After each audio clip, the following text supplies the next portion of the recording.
ನಿಂಬೆ ರಸದ ದ್ರಾವಣವಾಗಿದೆ. ಇದರಲ್ಲಿ ಇದು ಹುಳಿಯಾಗಿರುತ್ತದೆ, ಇದರಲ್ಲಿ ಆಮ್ಲ ಇರುತ್ತದೆ.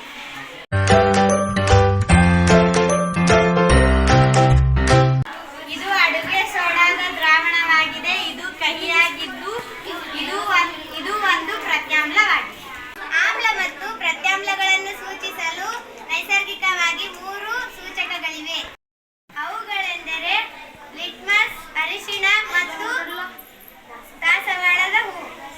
ಮೊದಲನೇದಾಗಿ ಇದು ಲಿಟ್ಮಸ್ ಕಾಗದ. ಇದನ್ನು ಕಲ್ಲು ಹೂಗಳಿಂದ ಮಾಡಿರುತ್ತಾರೆ. ಲಿಟ್ಮಸ್ ಕಾಗದವು ಆಮ್ಲ ಮತ್ತು ಪ್ರತ್ಯಾಮ್ಲವನ್ನು ಸೂಚಿಸಲು ಸಹಾಯಕ. ಲಿಟ್ಮಸ್ ಕಾಗದದಲ್ಲಿ 2 ರೀತಿಯ ಬಣ್ಣಗಳಿವೆ. ಅವುಗಳೆಂದರೆ ಒಂದು ಕೆಂಪು, ಇನ್ನೊಂದು ನೀಲಿ. ನೀಲಿ ಲಿಟ್ಮಸ್ ಕಾಗದವು ಆಮ್ಲದಲ್ಲಿ ಎದ್ದಿದಾಗ ಕೆಂಪು ಬಣ್ಣವಾಗಿ ಬರುತ್ತದೆ.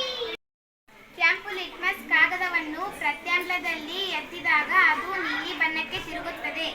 ಇದು ನೀಲಿ ಲಿಟ್ಮಸ್ ಕಾಗದ. ಇದನ್ನು ನಿಂಬೆ ರಸದ ದ್ರಾವಣಕ್ಕೆ ಎತ್ತಿದಾಗ ಅದು ಕೆಂಪು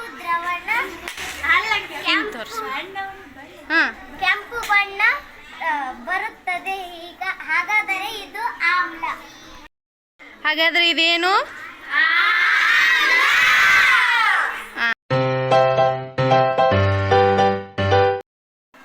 ಇದು ಕೆಂಪು ಲಿಟ್ಮಸ್ ಕಾಗದ. ಇದು ಅಡುಗೆ ಸೋಡಕ್ಕೆ ಬೆರೆಸಿದಾಗ ನೀಲಿ ಬಣ್ಣಕ್ಕೆ ತಿರುಗುತ್ತದೆ. ಹಾಗಾದರೆ ಇದು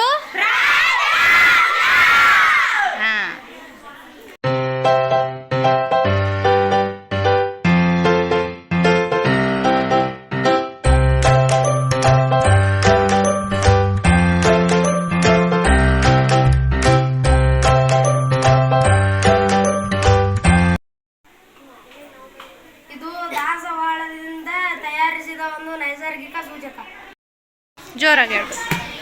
ಇದು ನಿಂಬೆ ರಸದ ದ್ರಾವಣ. ಇದು ಒಂದು ಆಮ್ಲ. ಇದು ಅಡಿಗೆ ಸೋಡದ ದ್ರಾವಣ. ಇದು ಒಂದು ಪ್ರತ್ಯಾಮ್ಲ. ಇದು ದಾಸವಾಳದಿಂದ ತಯಾರಿಸಿದ ನೈಸರ್ಗಿಕವಾದ ಸೂಚಕ. ತಯಾರಿಸಿದ ನೈಸರ್ಗಿಕ ಸೂಚಕವನ್ನು ಈಗ ಆಮ್ಲದೊಂದಿಗೆ ಬೆರೆಸುತ್ತಿದ್ದೇವೆ.